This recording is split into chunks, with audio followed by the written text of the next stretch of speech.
सो hi everyone, कैसे आप सभी? अच्छा, तो सेशन स्टार्ट करें इसके पहले आप में से फर्स्ट ईयर में कौन कौन है और बाकी सब सेकेंड ईयर? ठीक है, तो मैं अपना इंट्रोडक्शन दे देता हूँ। मेरा नाम मयंक है और मैं यही रायपुर छत्तीसगढ़ से हूँ और फिलहाल मैं एक ऑर्गेनाइजेशन डब्ल्यू टेक के साथ मैं वर्क कर रहा हूँ। तो वहाँ पर मैं as an cyber security trainer plus ethical hacker work कर रहा हूँ। ठीक है, तो आज का जो अपना एजेंडा है वो है वर्चुअलाइजेशन के ऊपर। ठीक है, तो हम आज ये समझेंगे कि वर्चुअलाइजेशन क्या होता है। अच्छा, वॉइस आ रही है last bench proper?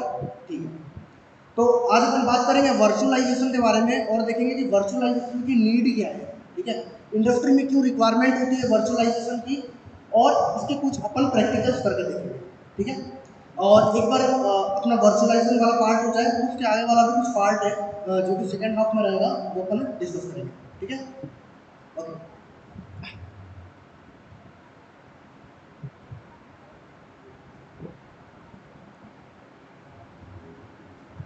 Voice clear आ रही है आपको?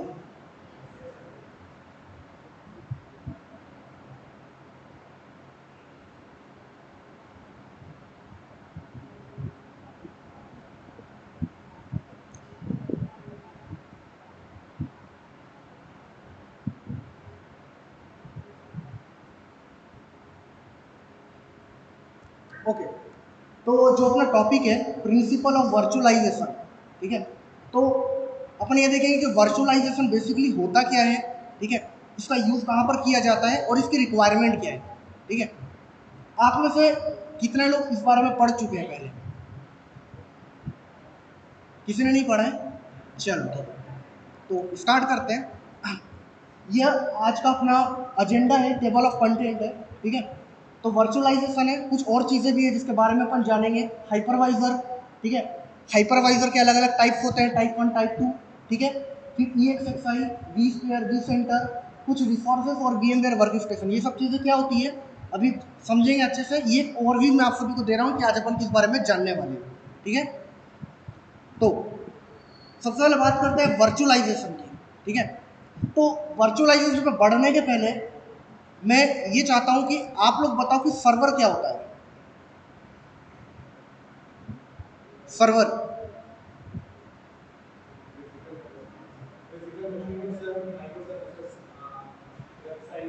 ठीक है, बहुत बढ़िया।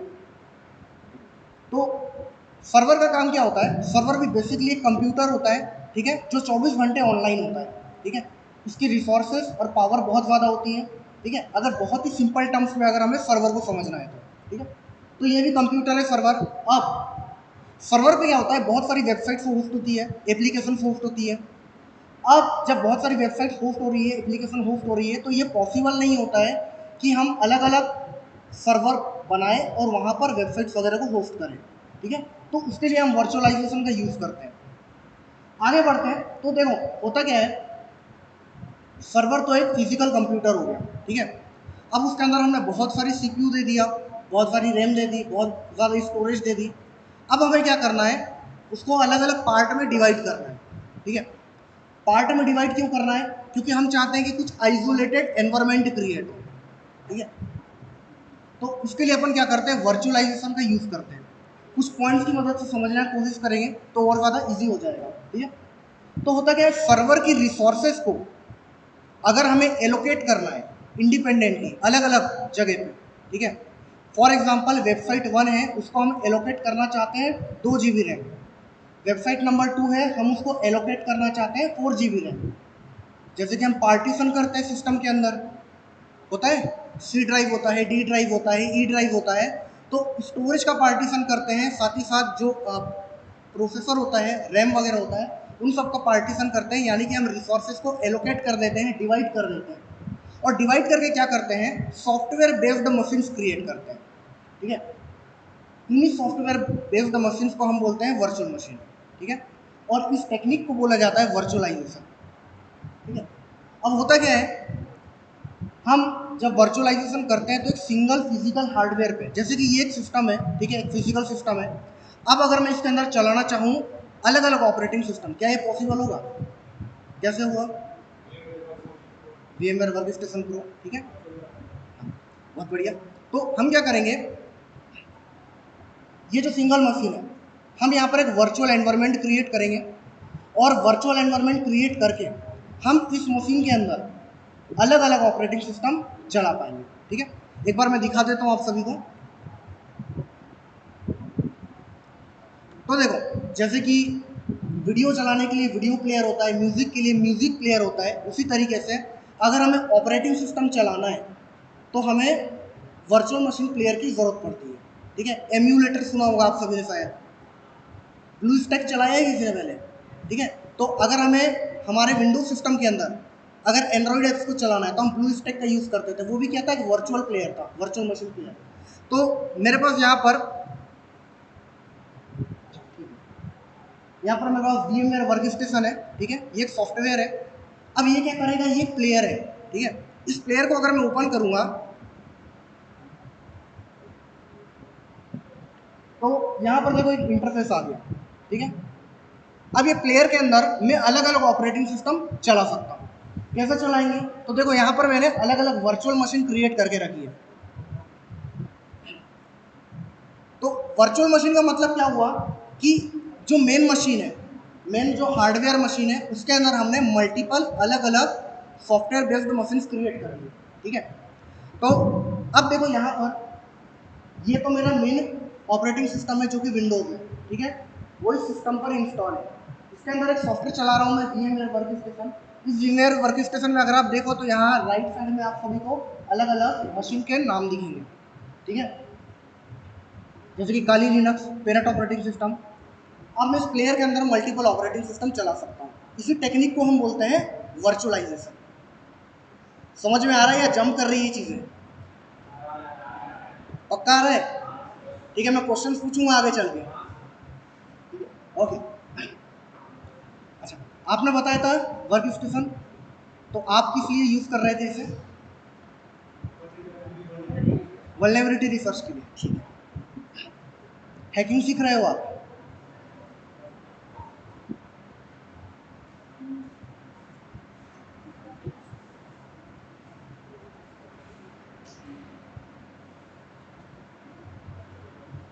आप हैकिंग सीख रहे हो, ठीक है, ओके। तो देखो, अब यहाँ पर मशीन है, मैं क्या करता हूँ, यहाँ पे कोई भी दो मशीन ओपन कर लेता हूँ, ठीक है। तो एक मैंने यहाँ पे पेरेट ओपन कर ली, और दूसरी में कोई भी मशीन ले सकता हूँ, ठीक है। दूसरी यहाँ पे ले लेते हैं विंडोज 10, ठीक है। अब देखो, ये जो फिजिकल मशीन है, यहाँ पर तो सिर्फ विंडोज 10 ही इंस्टॉल है, विंडोज 11 ही इंस्टॉल है। इसके अंदर जो प्लेयर चल रहा है, इसके अंदर मैंने मल्टीपल मशीन इंस्टॉल करके रखी है, ठीक है। पेरेट हो गई, विंडोज 10 हो गई, और मैंने क्या किया, यहाँ पर इस सिस्टम की जो जितनी भी कॉन्फ़िगरेशन थी, for example x amount of RAM थी, एक्स अमाउंट ऑफ स्टोरेज थी, उसमें से मैंने कुछ एलोकेट कर दी इसको, ठीक है। तो मैंने क्या किया, 16 GB रैम थी तो 4 GB रैम मैंने विंडोज 10 के लिए दे दी, ठीक है। दो कोर प्रोसेसर के दो कोर मैंने यहाँ पर इसके लिए दे दिए, ठीक है। और 60 GB स्टोरेज मैंने इसको एलोकेट कर दी, ठीक है। इसी तरीके से अगर पेरेट पे जाए तो पेरेट पे भी 4 GB रैम देके रखी है, दो कोर प्रोसेसर देके रखे हैं, और 40 GB यहाँ पे एलोकेट करके रखी है। अगर मैं यहाँ पावर ऑन पे क्लिक करूँ तो ये दोनों ऑपरेटिंग सिस्टम चलने लगेंगे इसी मशीन के अंदर, ठीक है। तो एक बार ऑन करके दिखा देता हूँ ऑप्शन को।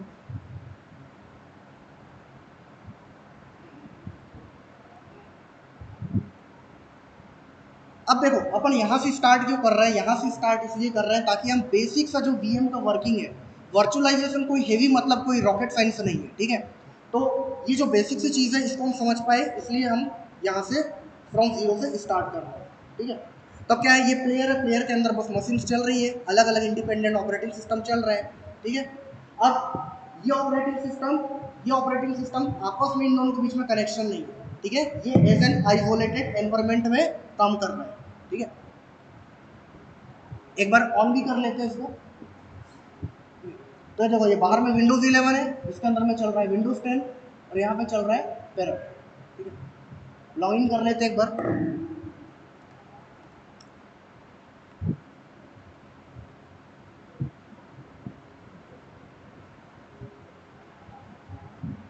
ठीक है। तो वर्चुअलाइजेशन में बेसिकली क्या होगा, मल्टीपल ऑपरेटिंग सिस्टम आप चला पाओगे।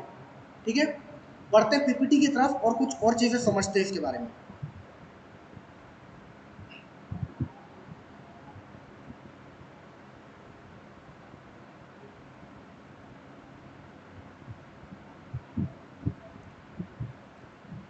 तो देखो, अब होता क्या है, सर्वर भी एक कंप्यूटर है। फॉर एग्जांपल ये वो कंप्यूटर है, ये है सर्वर।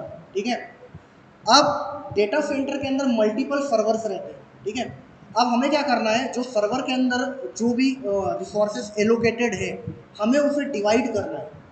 ठीक है, अलग अलग डिवाइड करके हमें अलग अलग वर्चुअल मशीन बनानी है, ताकि हम एक इंडिपेंडेंट ऑपरेटिंग सिस्टम उस पर चला पाए। ठीक है, और ये जो मशीन हम क्रिएट कर रहे हैं, ये सॉफ्टवेयर बेस्ड मशीन को हम बोलते हैं वर्चुअल मशीन। शॉर्ट में हम ये वीएम भी बोलते हैं। ठीक है, ये किस पे रन करती है, एक सिंगल फिजिकल हार्डवेयर पे। जैसे कि अभी मैंने 2 मशीन रन कराई, वो एक सिंगल फिजिकल हार्डवेयर इसके ऊपर ही रन कर रही है। ठीक है, बोलते हैं हम इसे वर्चुअल मशीन, शॉर्ट में वीएम बोलते हैं। आगे बढ़ते हैं। ठीक है, बेनिफिट्स क्या होते हैं इसके, तो देखो, रिसोर्स का ऑप्टिमाइजेशन हो पाता है। ठीक है, ऑप्टिमाइजेशन कैसे हो पाता है, तो फॉर एग्जांपल सर्वर पे 20 GB रैम है या 50 GB रैम है। ठीक है, अब आप क्या चाहते हो, आप चाहते हो कि एक वेबसाइट है जो 4 GB रैम को यूज़ कर पाए। ठीक है, अब अगर हम डायरेक्टली वहाँ पर सभी चीज़ों को अगर रख दें, मल्टीपल वेबसाइट्स को, तो क्या वो सभी प्रॉपर तरीके से यूज़ कर पाएंगे रिसोर्सेज का, नहीं कर पाएंगे। तो हमने क्या किया, हमने रिसोर्सेज एलोकेट कर दी। जिस वेबसाइट को ज़्यादा रिसोर्सेज की ज़रूरत थी, उसको हमने ज़्यादा रिसोर्सेज दे दी। ठीक है, जिसको कम थी उसको कम एलोकेट कर दी, और इस तरीके से क्या होगा, रिसोर्स सही तरीके से ऑप्टिमाइज हो पाएगी। ठीक है, दूसरा पार्ट है वो है आइसोलेशन। आइसोलेशन मतलब एक तरीके से कंटेनराइजेशन करना। ठीक है, यानी कि दोनों के बीच में किसी भी टाइप का कनेक्शन नहीं रहेगा। ठीक है, तो यहाँ पर जो मैंने पैरट की मशीन दिखाई थी, पैरट और विंडोज 10, वो दोनों आपस में कनेक्टेड नहीं है, दोनों आइसोलेटेड एनवायरनमेंट में, यानी कि इसका डेटा उधर नहीं जा सकता, उसका डेटा इधर नहीं आ सकता। ज़रूरी क्यों है, क्योंकि सर्वर पे तो बहुत सारी वेबसाइट्स रहेगी हो। ठीक है, आप ऐसा समझो सिक्योरिटी पर्सपेक्टिव से, कि अगर कोई भी मलिशियस एक्टिविटी हो गई, या फिर मान लो सर्वर पर साइबर अटैक हो गया। ठीक है, तो अगर साइबर अटैक होगा तो क्या होगा, पूरे के पूरी जितनी वेबसाइट रहेगी सब बैठ जाएगी। ठीक है, लेकिन अगर हमने वीएम क्रिएट किया है, तो सिर्फ जिस वीएम पर अटैक हुआ है वही वीएम बैठेगा, बाकी के जो भी वेबसाइट्स रहे वो प्रॉपर वर्किंग करते रहेगी। समझ में आ रही बात? ठीक है, उसके बाद क्या है, रिकवरी। ठीक है, अच्छा, आइसोलेशन में एक पार्ट और अच्छा है कि देखो, आप इसको ना पर्सनल यूज के लिए भी आपको ये बहुत ज़्यादा हेल्प करने वाला है। ठीक है, फॉर एग्जांपल अगर इंटरनेट चलाते हैं तो मालवेयर वगैरह आ जाते हैं, वायरस वगैरह डाउनलोड हो जाते हैं। ठीक है, तो आप क्या कर सकते हो, आप वर्चुअल एनवायरनमेंट में आप नेट चला सकते हो, तो जो मालवेयर है, वायरस वगैरह है, वो आपके सिस्टम पे आने के चांसेस ना के बराबर हो जाएंगे, क्योंकि वो आइसोलेटेड एनवायरनमेंट से बाहर नहीं आ पाएगा। ठीक है, फिर तीसरी चीज़ है रिकवरी। डेटा अगर आपको रिकवर करना है तो वो भी बहुत अच्छे तरीके से यहाँ पर हो जाता है, और साथ ही साथ अगर आपको डेटा एक जगह से दूसरी जगह ले जाना है। ठीक है, फॉर एग्जांपल अभी जैसे कि मैंने पैरेट मशीन और विंडोज 10 मैंने इंस्टॉल करके रखा है, पैरेट के अंदर मैंने काम किया, बहुत सारा डेटा कलेक्ट हो गया। ठीक है, अब मैं चाहता हूँ कि जो पैरेट का डेटा है उसको मैं किसी दूसरे सिस्टम में शिफ्ट कर पाऊँ। ठीक है, तो मैं क्या कर सकता हूँ, मैं कुछ नहीं, वहाँ से उन फाइल्स को उठाऊंगा और मैं मूव कर दूंगा, माइग्रेट कर दूंगा as it is, live migration, और वो वहाँ पर उसी तरीके से चलने लगेगा, प्रॉपर वर्किंग करने लगेगा। ठीक है, तो ये कुछ बेनिफिट्स होते हैं। पोर्टेबिलिटी हो जाती है, पोर्टेबल हो जाता है डेटा, आप इधर से इधर एक जगह से एक एनवायरनमेंट से दूसरे एनवायरनमेंट में ले जा सकते हो। आइसोलेशन हो जाता है, रिसोर्स का ऑप्टिमाइजेशन हो जाता है सही तरीके से, और डेटा की रिकवरी हो जाती है। ठीक है, अब देखो, कोई भी सिस्टम की बात करें अपन, सिस्टम की बात कर लो, पर्सनल सिस्टम की बात करो या फिर सर्वर की बात करो। ठीक है, 4 मेन कंपोनेंट्स होते हैं एक सिस्टम के अंदर। क्या होते हैं, पहला होता है रैम, दूसरा होता है स्टोरेज, तीसरा होता है प्रोसेसर। ठीक है, और चौथा होता है नेटवर्क। ये 4 चीज़ों से मिलकर हमारा सिस्टम वर्क करता है। वर्चुअलाइजेशन में क्या होता है, ये जो चारों चीज़ें हैं ना, ये चारों चीज़ें एलोकेटेड हो जाती है। ठीक है, इसका मतलब क्या है एलोकेटेड होने का, कि जैसे कि मैंने बताया मेरे सिस्टम पे 16 GB रैम है, तो मैंने 4 GB रैम पेरेंट को दे दी, 50 GB स्टोरेज मैंने पेरेंट को दे दी। अब वो क्या हुई, डेडिकेटेड उसके लिए हो गई है। मैं अपने मेन सिस्टम में या कोई भी दूसरा सिस्टम उसे यूज़ नहीं कर पाएगा, ठीक है, डेडिकेटेड उसके लिए हो गई है। सिमिलरली मैंने जैसे प्रोसेसर असाइन किया था, 2 कोर मैंने उसको असाइन कर दिए थे, तो 2 कोर अब डेडिकेटेड हो गए, पेरेंट को असाइन हो गए, ठीक है।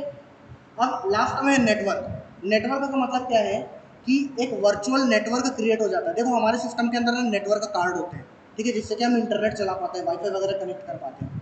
अब जब आप एक वीएम क्रिएट करते हो, वर्चुअल मशीन क्रिएट करते हो, तो क्या करता है, उसने वर्चुअल स्टोरेज बना ली, उसने वर्चुअल रैम बना ली, अब वो वर्चुअल नेटवर्क भी बनाएगा, ठीक है।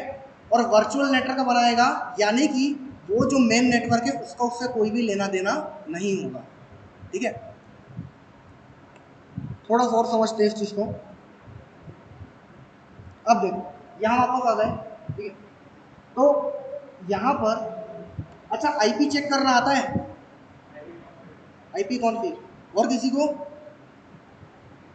चलो, तो देखो आईपी एड्रेस के बारे में थोड़ा सा जान लेते हैं, ठीक है। तो जैसे कि अगर आपको आपके दोस्त से बात करना है, तो आप क्या करते हो, कॉल करने के लिए आपके पास मोबाइल नंबर होना चाहिए। बिना मोबाइल नंबर के कॉल कर पाओगे?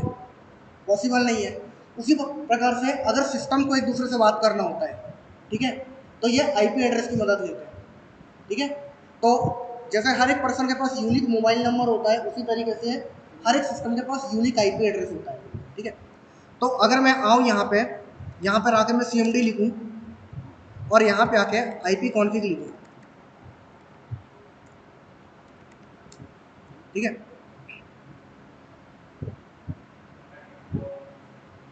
ठीक,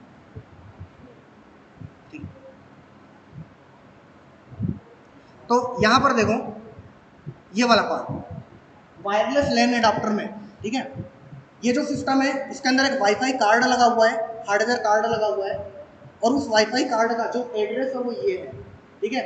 किसी भी सिस्टम को अगर इससे बात करनी रहेगी सेम नेटवर्क में अगर है तो वो इस आईपी एड्रेस से कम्युनिकेट करेगा, ठीक है। अब ये किसकी है आईपी एड्रेस, ये इस विंडोज 11 की है। लेकिन अगर हम बात करें यहाँ पर पेरेंट या फिर इस विंडोज 10 की, ये दोनों तो आइसोलेटेड एनवायरनमेंट में, ठीक है, तो ये ना इससे बात नहीं कर सकते, ठीक है, ये इससे बात नहीं कर सकते। क्यों नहीं कर सकते, है तो इसी सिस्टम के अंदर, है ना। बात इसलिए नहीं कर सकते क्योंकि ये और ये दोनों अलग अलग नेटवर्क में है, ठीक है। ये प्रॉपर लैन नेटवर्क के अंदर है, ठीक है, लोकल एरिया नेटवर्क के अंदर, और ये जो है ये है वर्चुअल लोकल एरिया नेटवर्क के अंदर एक वर्चुअल नेटवर्क बना है, और उसके अंदर ये दोनों डिवाइस, तो ये जो है ये विंडोज 10 और पेरेंट ये दोनों वर्चुअल लैन के अंदर है, तो ये दोनों एक दूसरे से बात कर पाएंगे, लेकिन ये इससे बात नहीं कर पाएंगे, ठीक है। अच्छा कोई क्वेरीज है तो पूछ लो। क्या बोल रहे हो, थोड़ा तेज बोलो।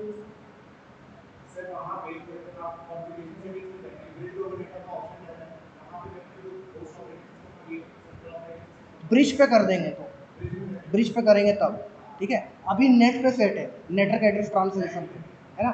तो नेट पे क्या है, नेट पे आपका जो वर्चुअल नेटवर्क बनता है, तो यहाँ पर जो वीएम के अंदर जितने डिवाइसेस है ये आपस में बात कर पाएंगे, ये बाहर में किसी से भी बात नहीं कर सकते, ठीक है। तो ये यहीं पर बात कर पाएंगे आपस में। अगर अपन इसको ब्रिज कर देंगे तो काम होगा, लेकिन अभी अपन नेट की बात कर रहे हैं, ठीक है, ओके।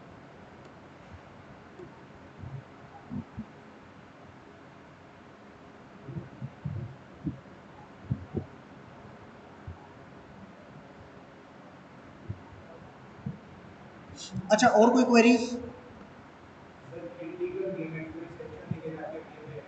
क्या बोल रहे हो? हाँ हाँ, डिफरेंस कुछ नहीं है, जस्ट फॉर्मेट है। हाँ, यूज केस कुछ नहीं है। जब आप VMware की फाइल को डाउनलोड करते हो तो वहाँ पे आपको अलग अलग फॉर्मेट देखने को मिलेगा, ठीक है।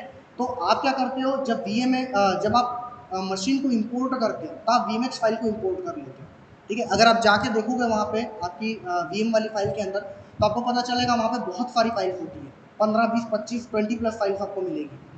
सेलेक्ट उसमें से एक ही होती है, दिखती एक ही है, VMX फाइल दिखती है ना।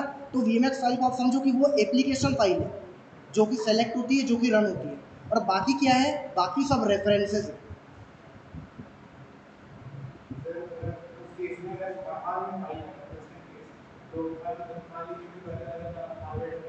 हाँ।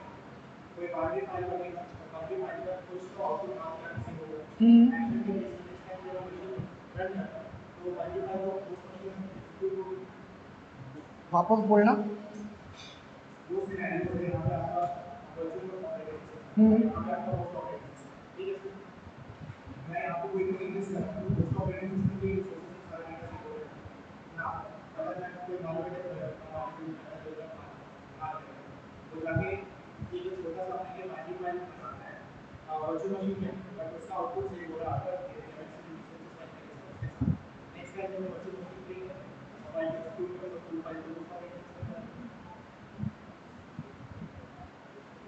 VMX के अंदर आपका जो फाइल जाके सेव हो रही है, मालवेयर जाके सेव हो गया, ठीक है। उसके बाद हाँ हाँ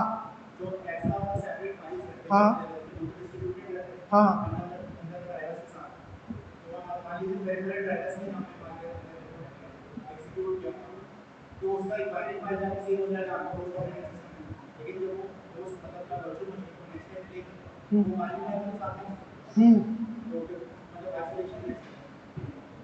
आइसोलेशन कैसे है?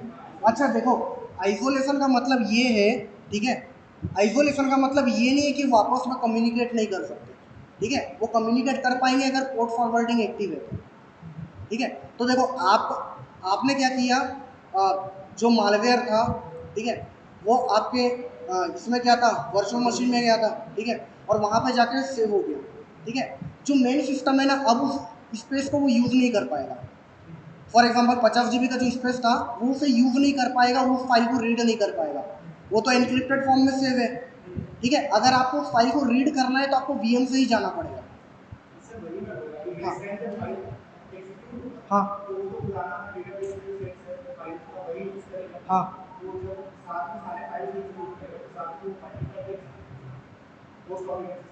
हाँ हाँ हाँ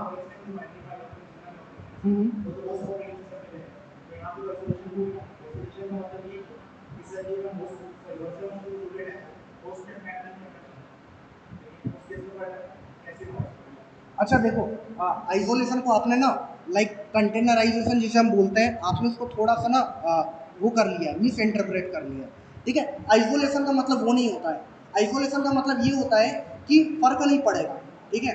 अगर आपने लाइक जो स्पेस एलोकेटेड है, वो जो सेकंड आपका होस्ट सिस्टम है वो यूज़ नहीं कर पाएगा, और अगर वो फाइल को रीड भी कर रहा है, ठीक है, फाइल को रीड भी कर रहा है, तो इसका मतलब ये नहीं है कि वो आइसोलेटेड नहीं है, ठीक है। आइसोलेशन का मतलब जस्ट इतना होगा कि जो स्टोरेज रहेगा वो लोग शेयर नहीं करेंगे, या फिर जो रिसोर्सेज रहेगा वो उसे शेयर नहीं करेंगे। हाँ हाँ, ओके। और किसी की क्वेरीज? अच्छा आप इधर आ जाओ थोड़ा, ठीक है, इधर आ जाओ, ठीक है। अब देखो, ये जो डायग्राम है, ठीक है, इससे अपने को बहुत अच्छा क्लियर हो जाएगा कि वर्चुअलाइजेशन होता कैसे है, ठीक है। तो देखो, एक हाइपरवाइजर नाम की चीज़ होती है। हाइपरवाइजर क्या है? हाइपरवाइजर वो सॉफ्टवेयर है जो कि हमें वर्चुअलाइजेशन करके देता है, ठीक है। तो यहाँ पर जो मैंने सॉफ्टवेयर को रन कराया था, VMware वर्कस्टेशन प्रो, वो क्या था? वो एक टाइप का हाइपरवाइजर था, ठीक है।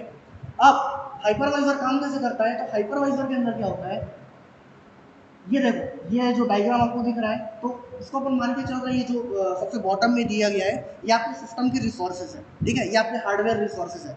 अब हुआ क्या, आपने यहाँ पर हाइपरवाइजर की मदद से, जो ESXi दिख रहा है, ये हाइपरवाइजर है, और इसके अंदर आपने अलग अलग VM बना दिए, ठीक है।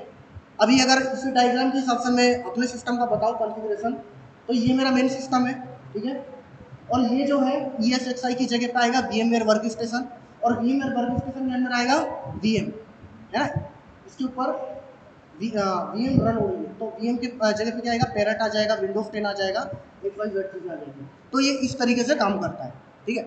तो ये आपकी मेन मशीन हो गई। मशीन के ऊपर आपका हाइपरवाइजर रन करेगा और हाइपरवाइजर के ऊपर आपके वीएम रन करेंगे। ठीक है। अब जो हाइपरवाइजर होता है इसका दूसरा नाम होता है वीएमएम, है ना, यानी कि वर्चुअल मशीन मॉनिटर। ठीक है, इसका दूसरा नाम होता है। हाइपरवाइजर का यूज क्या रहता है? वर्चुअल मशीन क्रिएट करने के लिए यूज किया जाता है और साथ ही साथ वर्चुअल मशीन को मैनेज करने के लिए किया जाता है। ठीक है, ओके। अब जब हाइपरवाइजर के टाइप्स की बात करें तो हमें दो टाइप के हाइपरवाइजर से देखने को मिलते हैं, एक होता है टाइप 1 और दूसरा होता है टाइप 2। कुछ और टाइप के भी होते हैं लेकिन अभी हम उन्हें डिस्कस नहीं करने वाले। ठीक है, टाइप 1 टाइप 2 में अंतर क्या होता है ये किसको देख लेते हैं। देखो, टाइप 1 में जो फिजिकल इंफ्रास्ट्रक्चर है यानी कि जो आपका हार्डवेयर है, ठीक है, हार्डवेयर के ऊपर डायरेक्ट हाइपरवाइजर रन होगा। ठीक है, जब हार्डवेयर के ऊपर डायरेक्ट हाइपरवाइजर रन होगा यानी कि जो आपका वर्चुअल मशीन वाला सॉफ्टवेयर है वो रन होगा, तो हम इसे बोलते हैं टाइप 1 हाइपरवाइजर। टाइप 2 में क्या होगा? टाइप 2 में हाइपरवाइजर और आपका जो एक्चुअल फिजिकल सिस्टम है इन दोनों के बीच में ऑपरेटिंग सिस्टम आ जाता है। समझ में आ रही बात? टाइप 2 में ऑपरेटिंग सिस्टम बीच में आ गया हाइपरवाइजर और फिजिकल मशीन के। टाइप 1 में हाइपरवाइजर डायरेक्ट चल रहा है आपके फिजिकल इंफ्रास्ट्रक्चर के ऊपर। समझ में आ रही बात? ठीक है, तो क्वेश्चन मेरा आप लोगों से ये है कि मैं जो चला रहा हूँ कौन सा हाइपरवाइजर है? हाँ, कितने लोग को लगता है टाइप 2 है?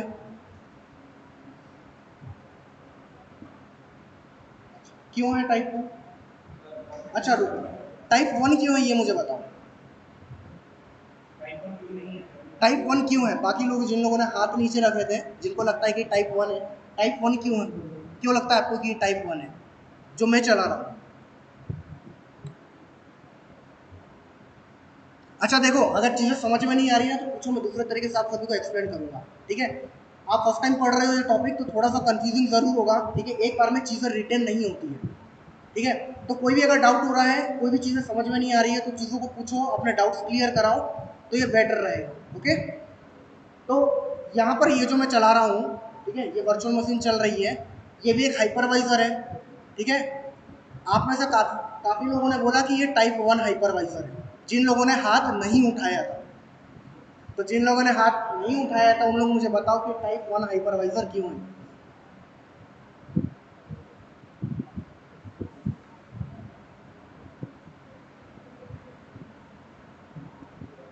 गाइस एक्टिव हो जाओ, टू वे कन्वर्सेशन रखना है।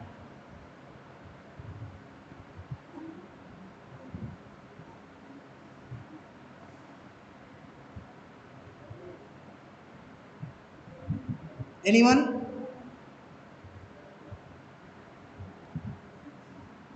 अच्छा, टाइप 2 हाइपरवाइजर क्यों नहीं है ये बता दो।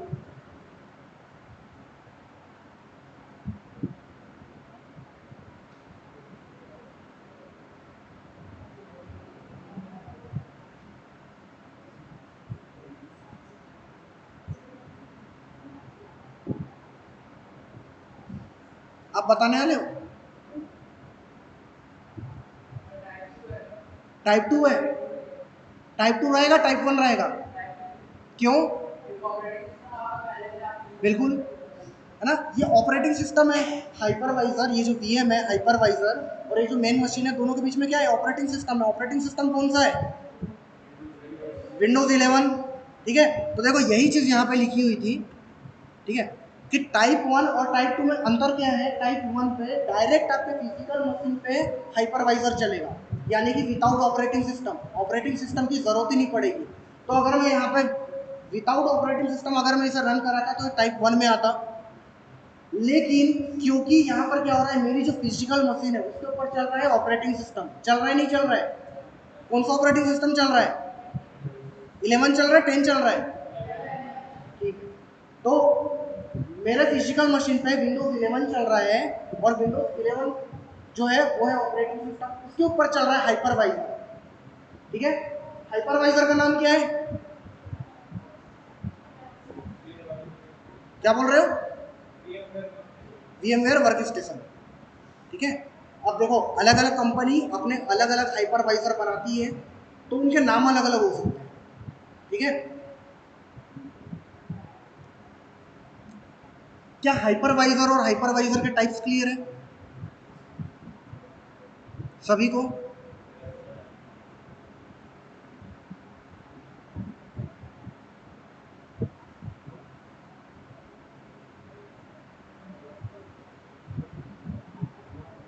ओके, अब देखो यहाँ पर टाइप टू हाइपरवाइजर के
डिस्कनेक्ट करना पड़ेगा।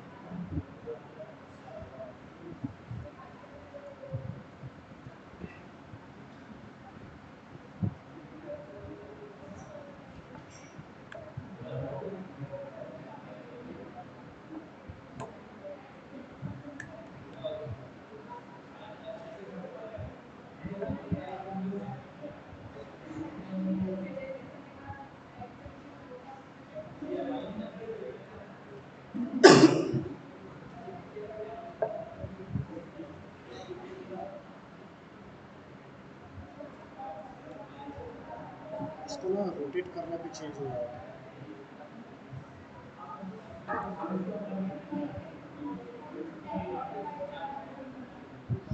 रोटेट करने पे चेंज हो जाएगा।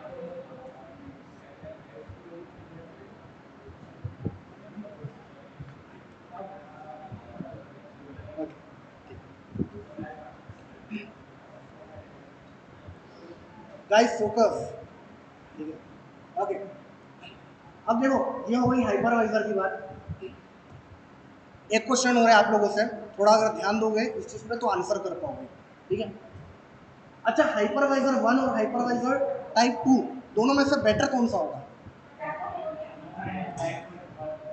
1, 1 या 2?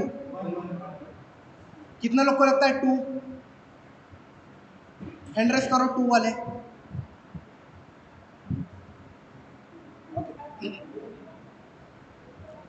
जो 1 बोल रहे थे मुझे बता दो कि हाइपरवाइजर टाइप 1 बेटर क्यों है?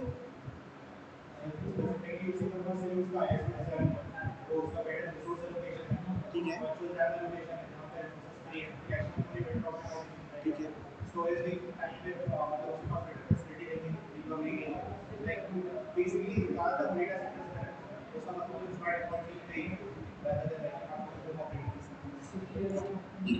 तो देखो सही आंसर किया आपने।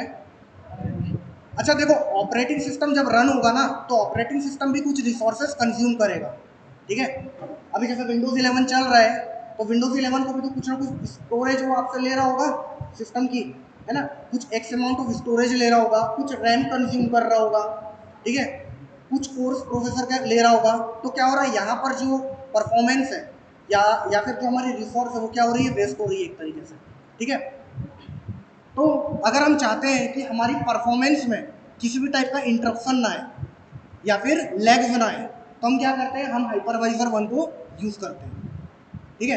कहने का मतलब ये है, अगर आप हाइपरवाइजर टाइप 2 को अगर आप यूज़ करते हो तो आपको परफॉर्मेंस इशूज देखने को मिलेंगे। परफॉर्मेंस इशूज किस टाइप के देखने को मिलेंगे कि आपका सिस्टम धीरे चलेगा, ठीक है। अभी जिसमें VMware के अंदर चला रहा हूँ जो मेरे 2 ऑपरेटिंग सिस्टम को, उनके अंदर वो सिस्टम धीरे काम करेगा, ठीक है। ऐसा नहीं है कि सिस्टम कैपेबल नहीं है, सिस्टम कैपेबल है, लेकिन क्योंकि ऑपरेटिंग सिस्टम भी कुछ अपनी रिसोर्सेज कंज्यूम कर रहा है तो मेमोरी का जो रिसोर्सेज का एलोकेशन है वो सही तरीके से नहीं हो पाएगा, ठीक है। तो अगर हम बात करें टाइप 1 और टाइप 2 में तो करेक्ट कर लेना जिन लोगों ने टाइप 2 बोला था, टाइप 1 ज़्यादा बेटर रहेगा, ठीक है। सिर्फ इसलिए क्योंकि ऑपरेटिंग सिस्टम वहां पर एक्स्ट्रा रिसोर्सेज को कंज्यूम कर रहा है, ठीक है। ओके, अब देखो टाइप 2 की अगर अपन बात करें तो आपको अलग अलग कंपनी के अलग अलग हाइपरवाइजर आपको देखने को मिलेंगे। जैसे कि मैं अभी जो चला रहा हूँ वो है VMware वर्कस्टेशन, जो टॉप पे दिख रहा है, ठीक है। ओरेकल का वर्चुअल बॉक्स भी आपको मिलेगा, ठीक है। साथ ही साथ VMware फ्यूजन VMware का ही है, मैक के लिए आता है, ठीक है। केमू आता है वर्चुअल पीसी, इसके अलावा आपको हाइपर वी नाम से भी आता है माइक्रोसॉफ्ट का। तो आपको अलग अलग देखने को मिल जाएंगे हाइपरवाइजर, कोई भी आप यूज कर सकते हो, ठीक है। लेकिन जो लीडर है मार्केट में वो है VMware, ठीक है। अच्छा, ये तो होगा टाइप 2 की। टाइप 1 कोई बता सकता है?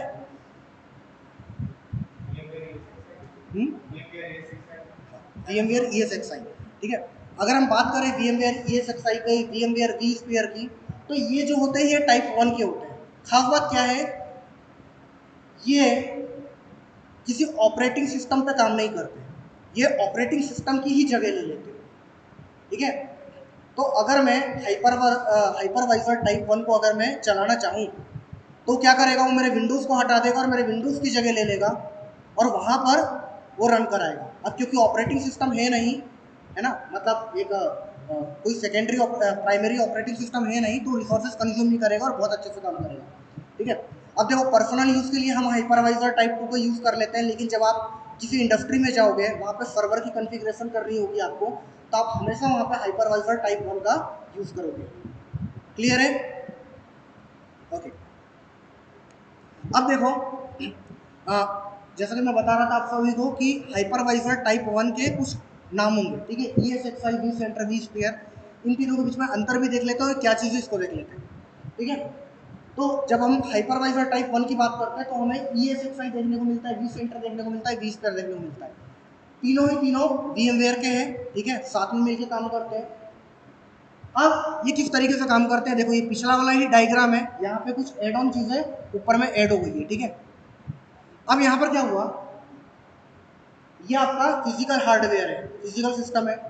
फिजिकल सिस्टम के ऊपर आपने क्या किया, ऑपरेटिंग सिस्टम की जगह पे आपने इंस्टॉल कर दिया ESXi को, जो कि आपका होस्ट होगा, ठीक है। तो ESXi होस्ट को आपने इंस्टॉल कर दिया, ये ऑपरेटिंग सिस्टम की जगह है, ठीक है।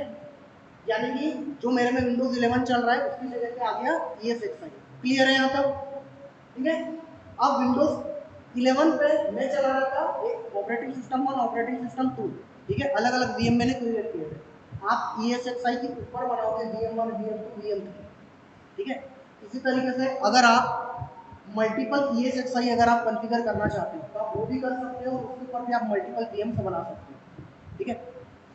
अब vCenter और vSphere क्या है इस चीज को समझ लेते हैं। तो देखो, जब आपने यहाँ पे मल्टीपल ESXi आपने यहाँ पे बना लिया, जैसे कि ये ESXi है और आपने तीनों VM आपने बनाए, आप इसे मैनेज करना चाहते हो तो मैनेज कहाँ से करोगे, आप vSphere से करोगे, ठीक है। vSphere से आप कंसोल ओपन करोगे और आप ये आपकी ESXi के अंदर जितने भी मशीन है जो आपने क्रिएट करी है आप इन्हें चला सकते हो, सभी वर्चुअल मशीन को चला सकते हो। और मान लो आपने मल्टीपल ESXi आपने बना के रखे हैं, मल्टीपल ESXi होस्ट आपके पास है, तो आप क्या करते हो, vCenter की मदद से आप इन सभी को इंटीग्रेट कर देते हो, ठीक है।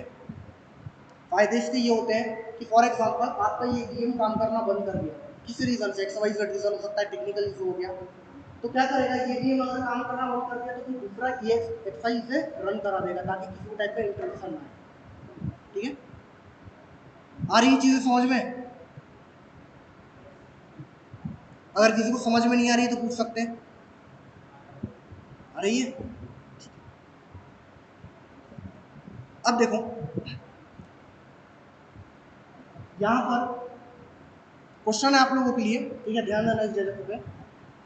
अगर आपको इन सभी टीम को कंट्रोल करना है, ये बात स्टार्टिंग की टीम, तो आप किससे कर सकते हो, vCenter या vSphere?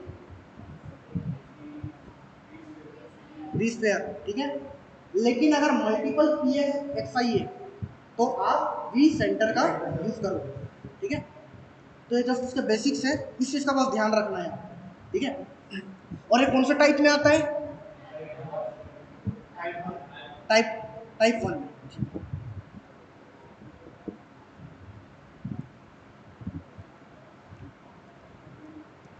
ओके, अब देखो डिप्लॉयमेंट साइजेस के बारे में जान लेते हैं। डिप्लॉयमेंट साइजेस क्या होते हैं?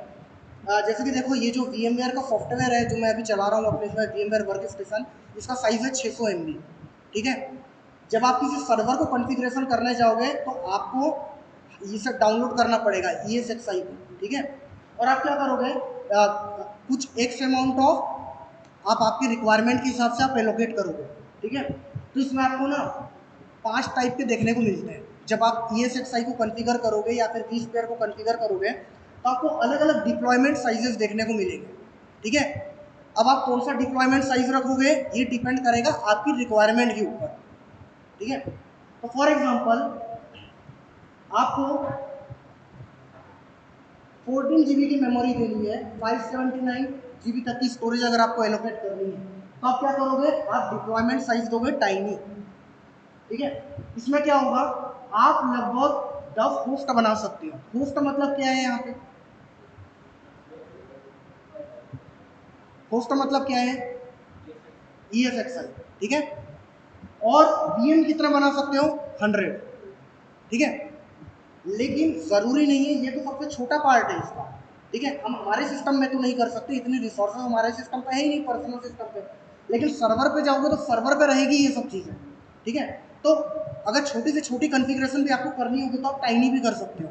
ठीक है, लेकिन हो सकता है इंफ्रास्ट्रक्चर बड़ा हो या फिर आपको ज़्यादा चीज़ें रखनी हो, जैसे कि आपको 1000 VM तक क्रिएट करने होंगे। ठीक है, आपको 100 EXSI होस्ट क्रिएट करने होंगे, तो उसके लिए आप क्या करोगे, आप स्मॉल को यूज़ कर सकते हो जिसमें कि आपके CPU 4, मेमोरी 21 GB और स्टोरेज 694 GB। इसी प्रकार से मीडियम है, लार्ज है और एक्स्ट्रा लार्ज है।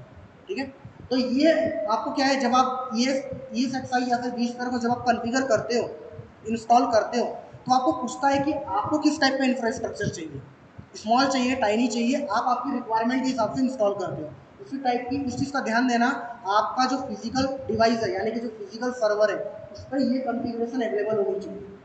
अगर अवेलेबल नहीं होगी तो ये काम नहीं करेगा। ठीक है, ऑब्वियस सी बात है।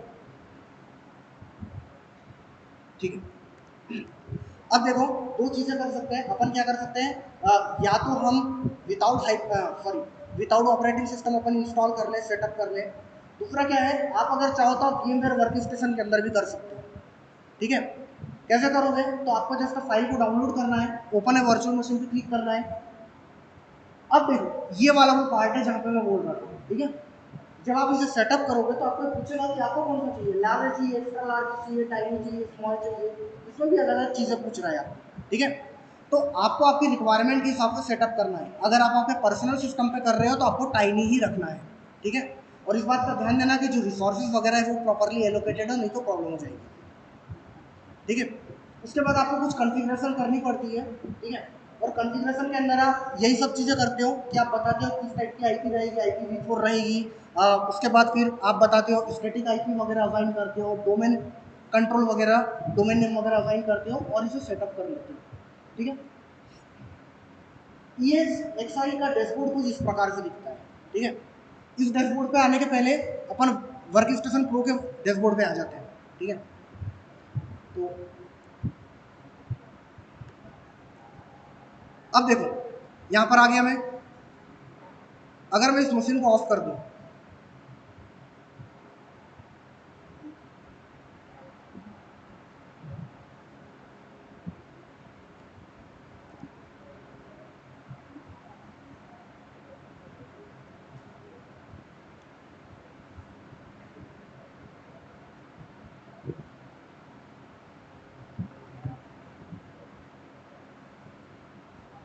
ठीक है, अब देखो ये VMware वर्क स्टेशन प्रो का डैशबोर्ड है।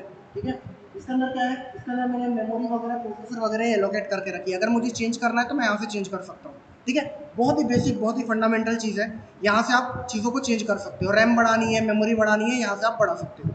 ठीक है, ये तो हो गया टाइप 2 वाला है हाइपरवाइजर। टाइप 1 में अगर आप जाओगे तो आपको कुछ इस प्रकार का इंटरफेस देखने को मिलेगा ESXi के अंदर। ठीक है,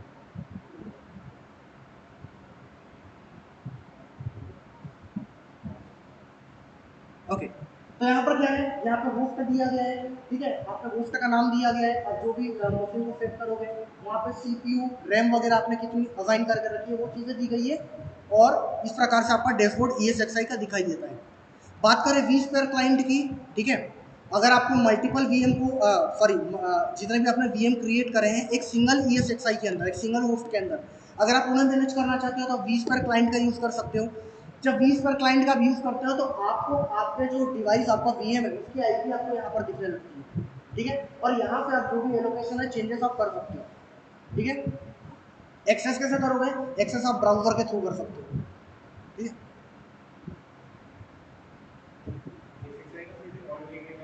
किसका डिफॉल्ट गेटवे आप सेट करते हो, आपको कॉन्फ़िगर करना पड़ता है। बाय जनरली अपन .1 रख लेते हैं, 0.1, ठीक है,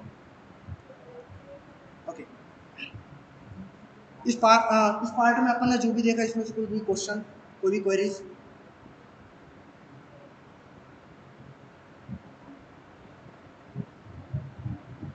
कोई क्वेरीज नहीं है?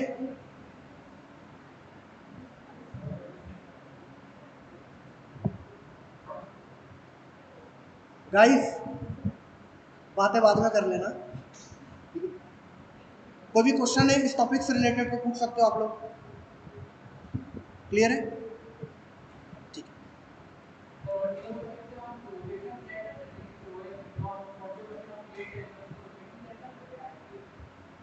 आईपी, हाँ देखो एक्चुअल में क्या होता है जब आप वर्चुअल मशीन के अंदर आप क्रिएट करते हो ना तो आपके पास दो ऑप्शन रहते हैं, या तो आप स्टैटिक आईपी असाइन कर दोगे या फिर आप डायनेमिक आईपी असाइन कर दोगे। डायनेमिक जब असाइन होगा तो DHCP प्रोटोकॉल असाइन करेगा, ठीक है, और स्टैटिक जब आप असाइन करते हो तो आपको स्टार्टिंग में देना होता है, जैसे कि मैंने यहाँ पे दिखाया, ठीक है, यहाँ पर देखो आईपी असाइन हो गई है, ठीक है, यहाँ पर यूआर नेटवर्क जो 4th नंबर की फील्ड दिख रही है आपको, यहाँ पर क्या किया आईपी असाइन कर रहा है, लेकिन इसे लोकल एरिया नेटवर्क में काम करेगा, ठीक है, वाइड एरिया नेटवर्क में काम नहीं करेगा, सिर्फ लोकल एरिया नेटवर्क में काम करेगा। तो आप आईपी भी असाइन कर सकते हो, ठीक है। और अगर आप वर्क स्टेशन प्रो के अंदर चला रहे हो तो ये रिकमेंड किया जाता है, यानी कि हाइपरवाइजर 2 के अंदर, कि आप स्टैटिक आईपी असाइन मत करो। हाइपरवाइजर 2 के अंदर आप DHCP को ही असाइन करने दो, लेकिन जब आप हाइपरवाइजर 1 को यूज़ कर रहे हो तब आपको स्टैटिक का यूज़ करना होता है, ठीक है।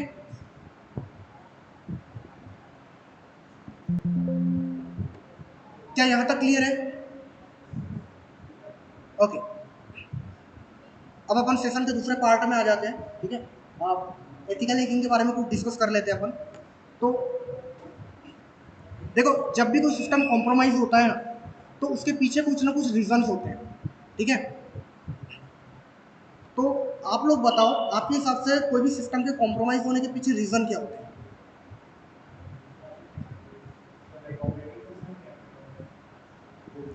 कोई भी हम्म, हम्म, हम्म, बिल्कुल। तो कॉन्फ़िगरेशन रिलेटेड इशू हो सकते हैं। कॉन्फ़िगरेशन मतलब सेटिंग करना, ठीक है। तो अगर आपने सेटिंग्स प्रॉपरली नहीं करी है, फॉर एग्जांपल आपने आपका वाईफाई हॉटस्पॉट ऑन कर दिया, ठीक है, अब ऑप्शन दिया गया है आपको कि पासवर्ड लगा लो, आपने सही से कॉन्फ़िगर नहीं किया, तो आपके डिवाइस को वल्नरेबल बनाता है। वल्नरेबल मतलब किसी प्रकार का सिक्योरिटी लूपहोल छोड़ता है जिससे कि आपका डिवाइस हैक हो सकता है, ठीक है। इसी प्रकार से कोड के अंदर, लॉजिक के अंदर फ्लॉज हो सकते हैं, ठीक है। लेकिन अगर अपन देखें, मतलब देखो हर किसी के लिए पॉसिबल नहीं है कि आप इन चीज़ों को रोक पाओ, ठीक है, लेकिन एक बेसिक चीज़ मैं बता रहा हूँ जिसको आप रोक सकते हो। वो चीज़ क्या है? वो चीज़ को समझते हैं अपन कि जो सबसे बड़ा रीज़न होता है सिस्टम के कॉम्प्रोमाइज़ होने का, वो होता है आउटडेटेड सॉफ्टवेयर और सर्विसेज, ठीक है। आउटडेटेड सॉफ्टवेयर सर्विसेज का मतलब क्या? कि आपके ऑपरेटिंग सिस्टम के अंदर जो भी सॉफ्टवेयर चल रहे हैं, जो भी सर्विसेज चल रहे हैं, क्या वो अपने लेटेस्ट वर्जन पे चल रहे हैं? अगर वो लेटेस्ट वर्जन पे नहीं चल रहा है तो इसका मतलब ये है कि इसके अंदर सिक्योरिटी लूपहोल हो सकता है, ठीक है। फॉर एग्जांपल आप लोग देखना प्ले स्टोर पे जब भी आप जाते हो अपडेट करने के लिए किसी ऐप को, तो वहां पर व्हाट्स न्यू वाले सेक्शन के अंदर लिखा होता है बग फिक्सेस, देखा है किसी ने? है ना? तो बग फिक्सेस का मतलब क्या हुआ कि इसके अंदर हो सकता है पिछले इसके वाले जो ओल्डर वर्जन है, ओल्डर वर्जन के अंदर कोई ऐसी कमी रह गई हो, कोई ऐसा सिक्योरिटी लूपहोल रह गया हो जिससे कि ये सिस्टम जिससे कि इस एप्लीकेशन का मिसयूज करा जा सकता है, इस सॉफ्टवेयर का मिसयूज करा जा सकता है, ठीक है। अब कंपनी ने क्या किया, कंपनी ने उस चीज़ को जैसे उन्हें पता चला, उन्होंने उस चीज़ को फिक्स किया, रिजॉल्व किया, और रिजॉल्व करके जो उसका लेटेस्ट पैच है यानी कि सिक्योरिटी पैच है वो आप तक पहुंचा दिया। लेकिन अगर आपने ही अपडेट नहीं किया तो इसमें कंपनी तो कुछ नहीं कर सकती, ठीक है। तो जब भी कोई सिस्टम कॉम्प्रोमाइज होते हैं 90% चांसेस ये होते हैं कि आउटडेटेड सॉफ्टवेयर या सर्विसेज की वजह से आपका जो सिस्टम है वो कॉम्प्रोमाइज हो रहा है, ठीक है। तो ये चीज़ का हमें ध्यान रखना होगा। अच्छा,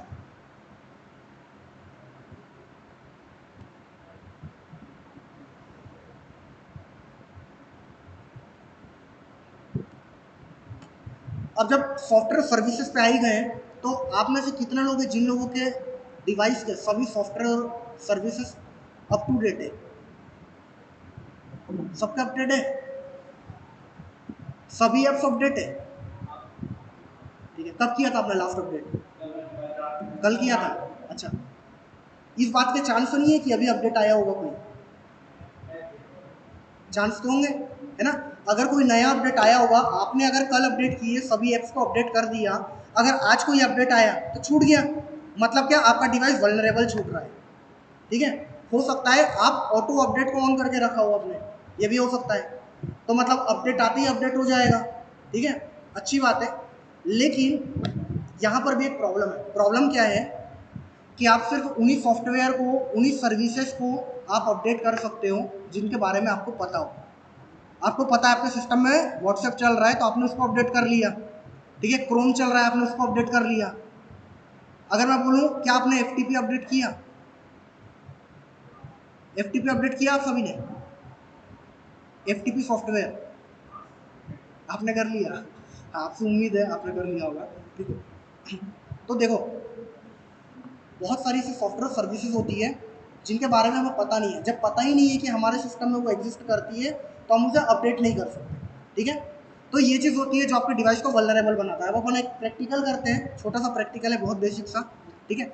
अपने यहाँ पे देखेंगे कि कैसे एक जब डिवाइस पे अगर कोई पुराना सॉफ्टवेयर चलता है, ठीक है, और अगर मार्केट में उसका एक्सप्लॉइट अवेलेबल है,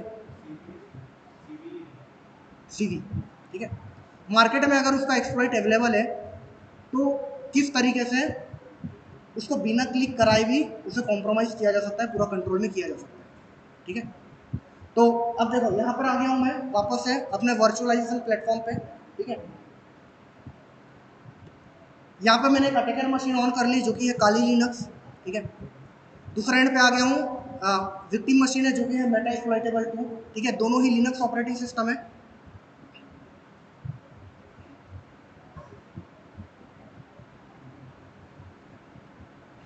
तो दोनों ही लिनक्स ऑपरेटिंग सिस्टम है, दोनों में कोई भी अंतर नहीं है। बस इतना डिफरेंस इतना है कि जो मेटा एक्सप्लॉइटेबल 2 है ये क्या कर रहा है, एक सॉफ्टवेयर चला रहा है, ठीक है, और जो सॉफ्टवेयर का वर्जन है वो पुराना चल रहा है, ठीक है।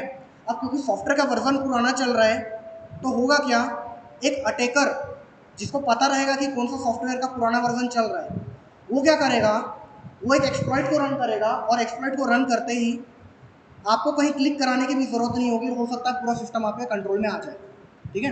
तो आरसी है ना, रिमोट कोड एग्जीक्यूशन बोलते हैं अपन जिसे, तो आरसी अपन कर सकते हैं।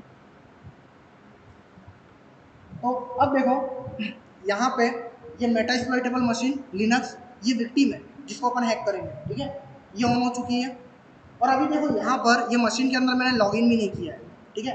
आईडी पासवर्ड यहाँ पे लिखा हुआ है MSF एडमिन MSF एडमिन, और यहाँ मुझे बोल रहा है कि लॉगिन करो, ठीक है। मैं इसके अंदर लॉगिन नहीं कर रहा हूँ, ठीक है। अब बाजू में क्या है, अटैकर मशीन। अच्छा, ये दोनों आइसोलेटेड है, ठीक है, यानी कि ये जो रिसोर्सेज उन्हें शेयर नहीं कर रही है, इन लोगों ने अपने रिसोर्सेज स्टोरेज वगैरह को अपना अलग अलग रखा हुआ है। लेकिन एक चीज़ है, वो क्या है, दोनों सेम नेटवर्क में है, दोनों ही सेम वर्चुअल नेटवर्क में है। अच्छा, क्या विंडोज 11 और ये सेम नेटवर्क में है? नहीं है, है ना, लेकिन ये दोनों सेम नेटवर्क में है। तो अब मैं क्या करूँगा, ये मशीन के बारे में भी मुझे कोई भी पार्ट नहीं पता है, ठीक है। मैंने लॉगिन भी नहीं किया है। मैं सबसे पहले क्या करूँगा, मैं करूँगा इन्फॉर्मेशन गैदरिंग, ठीक है, जो हैकिंग का पहला स्टेज होता है। ठीक है। इन्फॉर्मेशन गैदरिंग के बारे में हम क्या करते हैं, हम जो टारगेट मशीन है या फिर जो भी हमारा टारगेट है, कोई पर्सन भी हो सकता है, उसके बारे में हम डेटा कलेक्ट करते हैं। ठीक है, उसको क्या पसंद है, क्या पसंद नहीं है, एक्स वाई जेड चीज़ है, जो भी है सभी डेटा कलेक्ट करते हैं। यहाँ पे जो मेरा टारगेट है वो है मशीन है, तो मैं इसका आईपी एड्रेस पता करना चाहता हूँ। ठीक है, हम दोनों सेम लोकल एरिया नेटवर्क में है, तो मैं कमांड रन करा के मैं पता कर सकता हूँ कि मेरे लोकल एरिया नेटवर्क में कितने डिवाइसेस कनेक्ट है। ठीक है, तो यहाँ काली मशीन ऑन हो गई है, लॉग इन कर लेते हैं इसमें।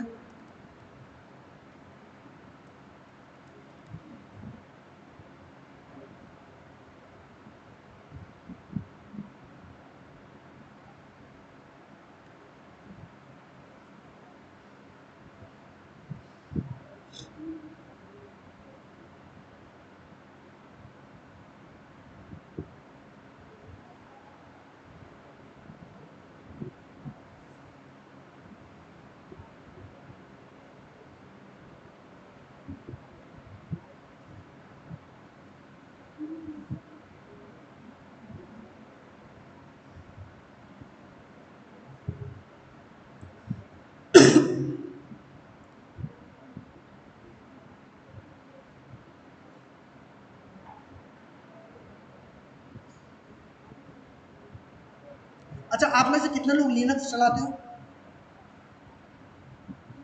बाकी लोग क्यों नहीं चलाते? हाँ गाइस, डिफिकल्ट लगता है?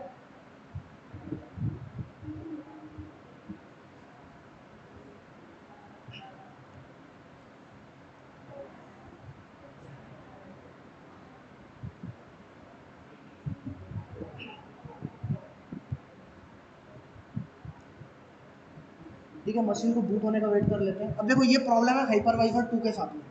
ठीक है, कि क्या कर रहा है, ये धीरे धीरे चलेगा। ठीक है, तेजी से नहीं चलेगा।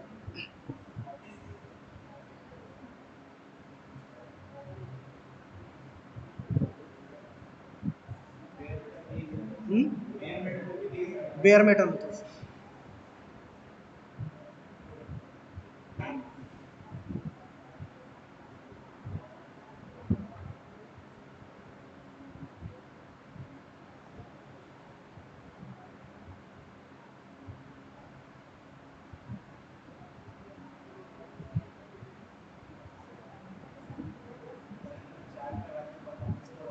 क्या?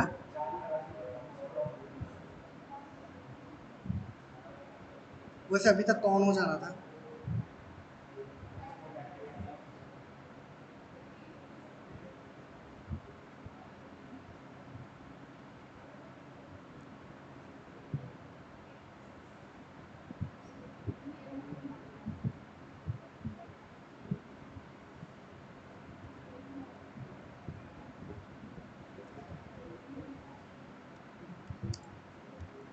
ठीक है, तो ये अपनी अटैकर मशीन है। ठीक है, अटैकर और विक्टिम दोनों सेम नेटवर्क में, यानी कि दोनों सेम वाईफाई से कनेक्टेड है।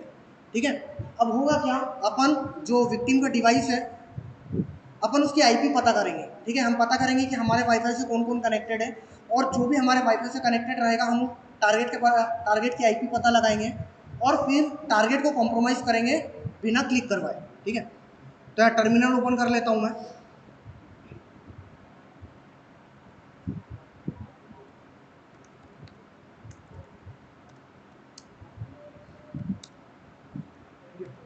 तो देखो, अगर मुझे आईपी चेक करनी है मेरे सिस्टम की लोकल आईपी, तो मैं आई एफ कॉन्फिग लिख सकता हूँ लिनक्स में। विंडोज़ में लिखते हैं हम आईपी कॉन्फिग। ठीक है, आई एफ कॉन्फिग लिखा, तो यहाँ पर अगर आप देखो ये वाला पार्ट 192.168.145.143, ये वाली जो है मेरे सिस्टम की लोकल आईपी है। ठीक है, ये मेरे सिस्टम की आईपी है। जो दूसरा डिवाइस कनेक्टेड है, मुझे उसकी आईपी नहीं पता। ठीक है, तो मुझे क्या करना है, मुझे पता करना है कि मेरा टारगेट की आईपी क्या है। तो इसके लिए मैं लिख देता हूँ यहाँ पे ARP स्कैन हाइफन एल। जैसे लिख के मैं एंटर करूँगा, तो यहाँ पे देखो क्या कर रहा है, मेरे डिवाइसेस मेरे वाईफाई से जितने भी डिवाइसेस कनेक्टेड है उनकी आईपी लाके दिखा रहा है। ठीक है, 1 to 132.254। ठीक है, अब यहाँ पे जो 130 वाली है, ये मेरे टारगेट डिवाइस की आईपी है। ठीक है, कैसे पता लगाई, यहाँ पर मैक एड्रेस के जरिए आप पता लगा सकते हो, फिलहाल पॉसिबल नहीं है इसको। तो ये मेरा टारगेट डिवाइस की आईपी है। ठीक है, इन्फॉर्मेशन गैदर हो गई। अब मैं क्या करूँगा, मैं एक बार चेक करूँगा क्या वो डिवाइस चालू है, तो यहाँ पर मैं लिखूँगा पिंग। 192.168.145.130 एंटर करते हैं, ठीक है। पैकेट से जा रहे हैं, रिप्लाई आ रहा है, ठीक है, इसका मतलब सिस्टम चालू है, ठीक है। अब क्या करता हूँ, देखो ये तो हो गई पहली स्टेप जो कि थी इन्फॉर्मेशन कह दी। दूसरी स्टेप आती है हैकिंग के अंदर नेटवर्क स्कैनिंग, जिसमें हम क्या करते हैं, नेटवर्क को स्कैन करते हैं और पता करते हैं कि कौन कौन सी सर्विसेज रन हो रही है और कौन से पोर्ट पे रन हो रही है, ठीक है।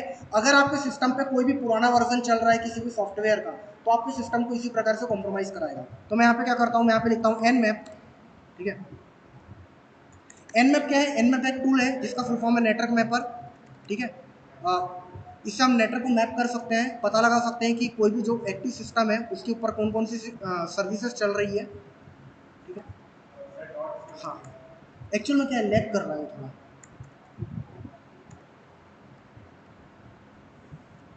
ठीक है,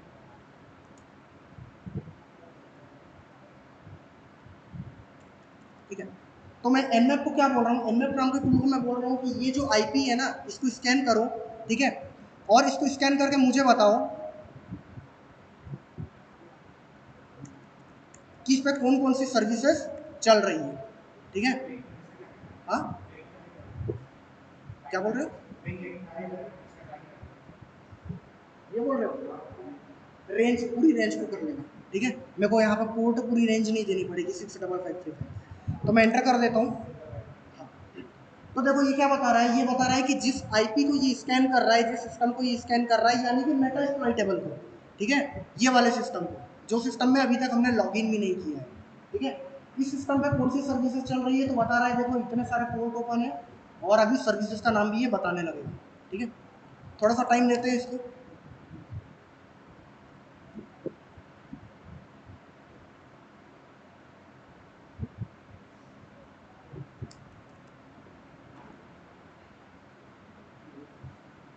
ठीक है। और देखो ऐसा कभी भी नहीं होगा कि आपका सिस्टम चालू हो और कोई भी सर्विस रन नहीं कर रही हो, ठीक है। जैसे सिस्टम चालू होता है तो सिस्टम के वर्किंग के लिए ही बहुत सारी सर्विसेज है जो चालू हो जाती है बाय डिफॉल्ट, ठीक है। तो सर्विसेज आपको हमेशा कोई ना कोई ऑन मिलेगी, और अगर सर्विस चालू मिली मतलब पोर्ट ओपन मिला, ठीक है, तो आपको बस चेक करना है कि क्या सर्विस का कोई पुराना वर्जन तो नहीं चल रहा है। अगर पुराना वर्जन चल रहा है तो कॉम्प्रोमाइज हो जाइए, ठीक है, ठीक है। थोड़ा सा टाइम लेगा ये। हाँ, हाँ, एग्रेसिव इसके अंदर खत्म कर सकते हो।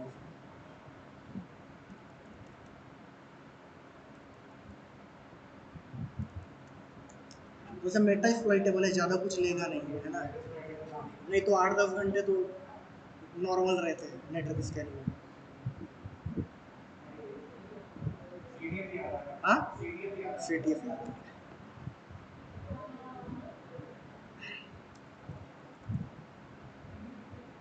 तो साइबर से कहाँ से पढ़ रहे हो आप अभी?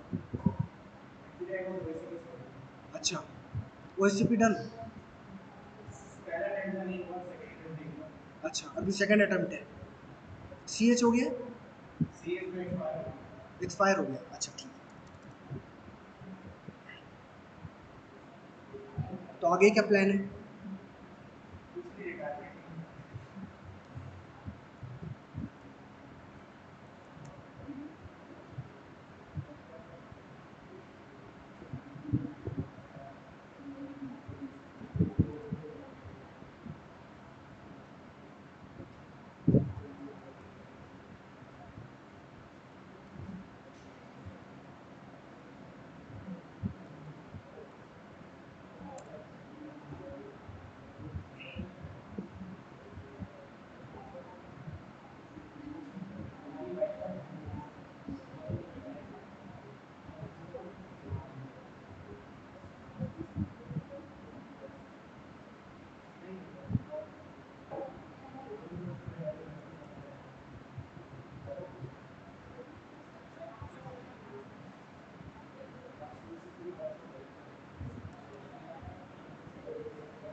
बाकी लोग गाइज आप लोग भी लिनक्स को चलाना स्टार्ट कर दो, ठीक है, भले ही उबंटू से स्टार्ट करो, कोई फ़र्क नहीं पड़ता है, ठीक है, बेसिक कमांड से स्टार्ट करो क्योंकि मैंडेटरी है ला आप लोगों के लिए, ठीक है।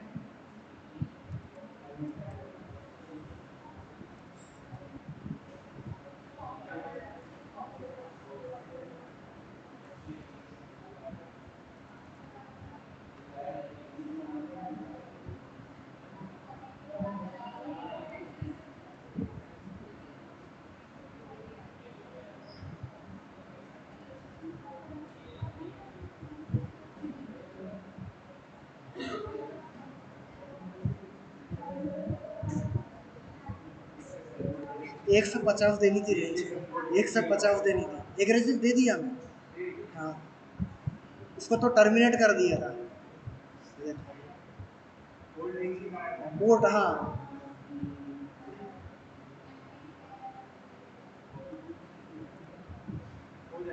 हो जाएगा परसों।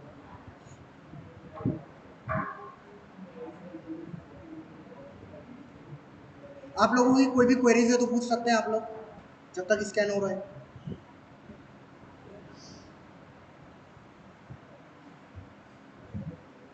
हाँ, कुछ बोल रहे थे? लिनक्स कहाँ से पढ़े? अच्छा देखो, लिनक्स को पढ़ना नहीं है, लिनक्स को चलाना है।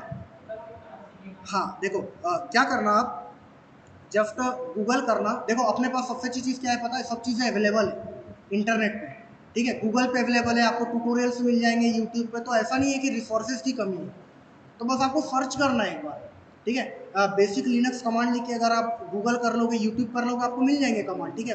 तो उसमें ज़्यादा कुछ नहीं करना है, आप फाइल फोल्डर बनाना सीखो, फाइल डिलीट करना सीखो, मूव वगैरह करना सीखो, ठीक है। और अभी तो देखो ये जो VMware वर्क स्टेशन है ना, इससे आपकी प्रॉब्लम भी रिजॉल्व हो गई काफ़ी हद तक अगर देखोगे तो, क्योंकि एक वो रहता है ना कि लिनक्स आप इंस्टॉल करोगे, फिर अगर कुछ नहीं हुआ तो आपको डुअल बूट करना पड़ेगा, ये सब प्रॉब्लम भी नहीं है। VMware वर्क स्टेशन के अंदर अपना लिनक्स इंस्टॉल कर लो और बेसिक कमांड्स देखते हुए काम करना चालू कर दो। हाँ, i3 में कर सकते हो, कोई दिक्कत नहीं है, ठीक है। जब मैंने शुरू करी थी तब मैंने डुअल कोर से चालू करी थी, है ना। हाँ, तो उसमें मेरा जो सिस्टम था उसमें 2 GB रैम थी, ठीक है, यानी कि ब्राउज़र अगर उसे चालू करके चले जाओ तो 15 मिनट बाद वो आराम से तब ओपन होता था, तो उसमें सीखी चीज़ है, तो बिल्कुल हो सकती है, i3 में कोई दिक्कत वाली बात नहीं है।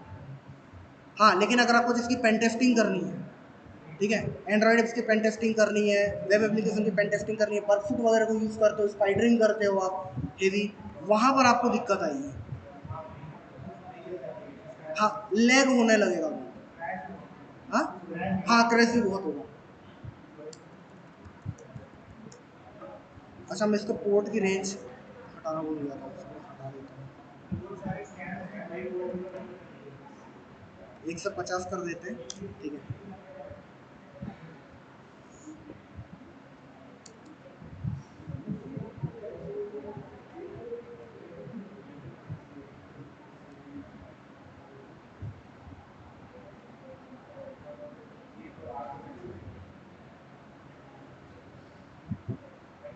ओके, ठीक है। तो देखो यहाँ पे उसने क्या किया, मैंने इसको नेटवर्क स्कैनिंग किया टारगेट सिस्टम को, तो इसने बताया कौन कौन सी पोर्ट ओपन है और ओपन पोर्ट्स पे कौन सी सर्विसेज चल रही है। तो क्या बता रहे हैं, मुझे बता रहे हैं कि पोर्ट नंबर 21 जो है वो है ओपन है, यहाँ पे जो सर्विस चल रही है उसका नाम है FTP, और जो FTP का जो वर्जन चल रहा है वो है VSFTPD 2.3.4, ठीक है। अब अगर ये VSFTPD का वर्जन पुराना हुआ तो ये सिस्टम को कॉम्प्रोमाइज़ करवाएगा, ठीक है, ये चीज़ अपने को देखनी है। तो मैंने बोला ठीक है, तो अब मैं क्या करता हूँ यहाँ पे,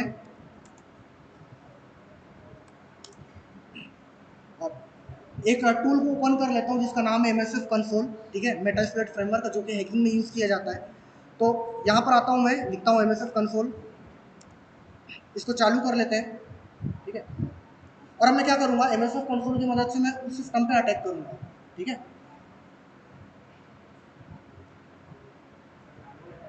हाँ, मैनुअल अटैक ज़्यादा बढ़िया है,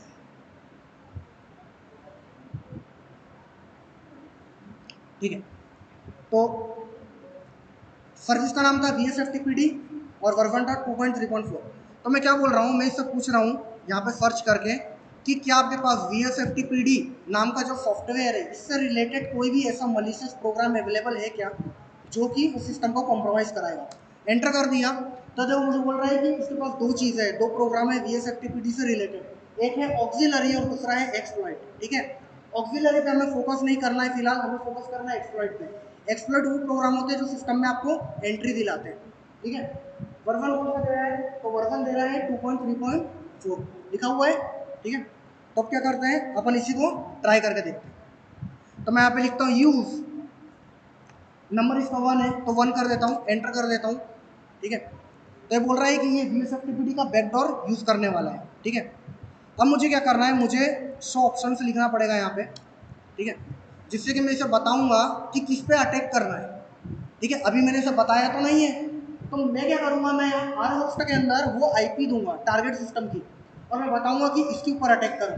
ठीक है, अच्छा पोर्ट कौन सी थी, FTP की पोर्ट नंबर क्या था, 21 या 22?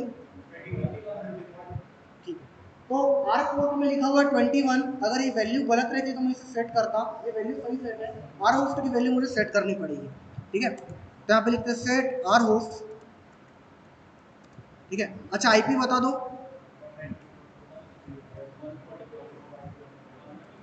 130, एंटर करते हैं। ठीक है, वापस शो ऑप्शंस करता हूँ। ठीक है, वैल्यू सेट हो चुकी है। अब क्या करूंगा मैं, सब यहाँ पे बराबर सेट है। मैं आता हूँ मेटा एक्सप्लॉइटेबल मशीन पे, एक बार यहाँ दिखाता हूँ। देखो अभी अपन लॉगिन भी नहीं हुआ है, ये मशीन बस चालू है। ठीक है, ये मशीन के अंदर लॉगिन भी नहीं हुआ है। और अगर मैं यहाँ पे आऊँ, मैं लिखूँ रन -J, एंटर करूँ। ठीक है, तो क्या किया इसने, सबसे पहले बैनर ग्रैबिंग किया, VSFTPD का वर्जन पता लगाया। ठीक है, और क्या बोल रहा है, बैकडोर सर्विस चालू कर दी गई है। बैकडोर सर्विस मतलब पीछे का दरवाजा, कभी भी आओगे कभी भी जाओगे, जो सामने वाला जिसका सिस्टम रहेगा उसको पता नहीं चलेगा। ठीक है, यूजर ID इसने निकाला और बोल रहा है कि फाउंड शेल, शेल मिल चुका है। शेल मतलब कंट्रोल करने वाला जो प्रॉम्प्ट होता है। ठीक है, तो शेल मिल चुका है और अभी मुझे बोल रहा है कि सिस्टम हमारे कंट्रोल में आ चुका है। मैंने बोला ठीक है, तो LS लिखते हैं। अच्छा,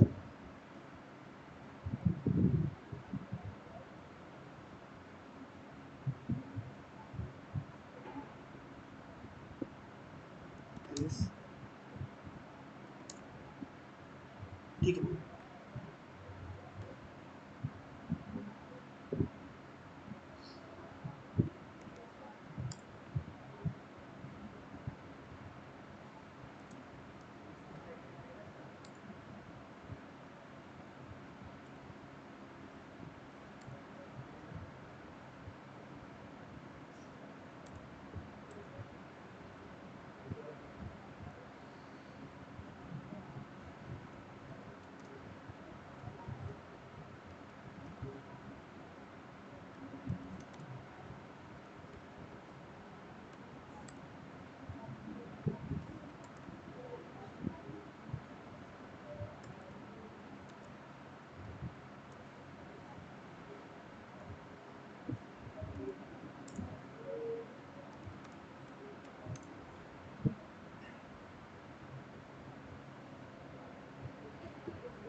ओके,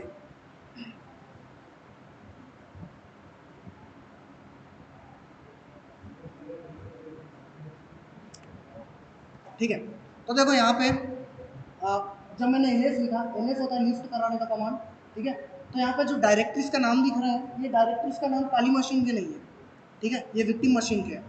विक्टिम मशीन में अगर देखो तो यहाँ पे कुछ भी नहीं हुआ है। ठीक है, लॉगिन भी नहीं हुआ है, यहाँ पे कुछ भी नहीं हो रहा है। लेकिन अपन क्या कर पा रहे हैं, इस सिस्टम को अपन कंट्रोल कर पा रहे हैं, यहाँ से इसके फोल्डर्स वगैरह देख रहे हैं। ठीक है, अगर मैं यहाँ पे ifconfig लिखूँ, जो कि कमांड है IP चेक करने का, तो हमें कंफर्म हो जाएगा कि IP क्या है। तो देखो 130 IP दिखा रहा है, लेकिन हमारी IP क्या थी, 130 तो नहीं थी। ठीक है, तो सामने वाला सिस्टम कंट्रोल हो चुका है। अब एक चीज और करते हैं, कुछ और भी कमांड देते हैं अपन, इसे कमांड देते हैं रिबूट। ठीक है, मैं रिबूट दूंगा तो वाला सिस्टम रीस्टार्ट होना चाहिए। हाँ ठीक है, एंटर करते हैं। ठीक है, तो ये देखो ये मशीन बंद होना चालू हो गई। ठीक है, ये मशीन के अंदर लॉगिन भी नहीं हुए थे, वहां से कमांड अपन दे रहे हैं, यहाँ पे कुछ चेंजेस भी नहीं हो रहे हैं और वो मशीन पूरी कंट्रोल हो रही है। क्यों हो रही है? फिर आउटडेटेड सॉफ्टवेयर चलाने की वजह से। ठीक है, तो कभी भी आपको क्या करना है, इस चीज़ का ध्यान रखना है कि आपके जो सिस्टम है वहाँ पे पुराने वर्जन ना चल रहे हो सॉफ्टवेयर के। ठीक है, ये चीज़ है जो आप रोक सकते हो, बाकी चीज़ों को आप नहीं रोक पाओगे। ठीक है, सेशन क्लोज हो गया यहाँ पे।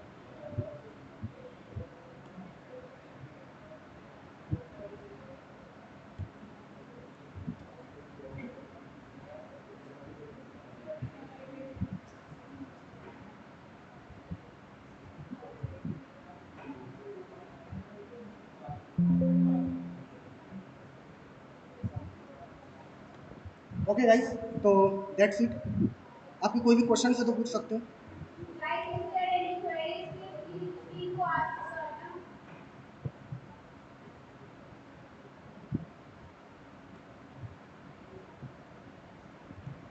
कोई क्वेरी नहीं है? हाँ बोलो।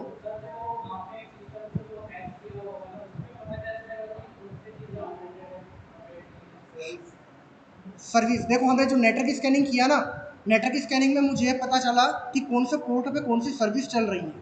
ठीक है, उसके बाद क्या, मैंने बस वहाँ पे एमएसएफ कंसोल को बोला कि क्या आपके पास इस सॉफ्टवेयर से रिलेटेड कोई भी ऐसा प्रोग्राम है जो कि एज एन एक्सप्लॉइट वर्क करे। ठीक है, तो उसने जस्ट एग्जैक्ट वो वर्जन बता दिया। ठीक है, अगर मुझे वहाँ पर नहीं मिलता तो मैं जाता गूगल पर सर्च करता, मैं वहाँ पे जाकर सर्च करता है कि VSFTPD का लेटेस्ट वर्जन कौन सा है। फॉर एग्जाम्पल वहाँ पे आता 303, ठीक है 303, मेरे पास जो था वो था 2.3.4, तो मतलब ये पुराना है। ठीक है, तो जस्ट आपको एक बार गूगल करना होता है और आपको पता चल जाता है कि वर्जन कौन सा चल रहा है लेटेस्ट मार्केट में। पुराना वर्जन चल रहा है तो फिर आपके लिए रिस्क है। ठीक है, और भी कोई क्वेरीज?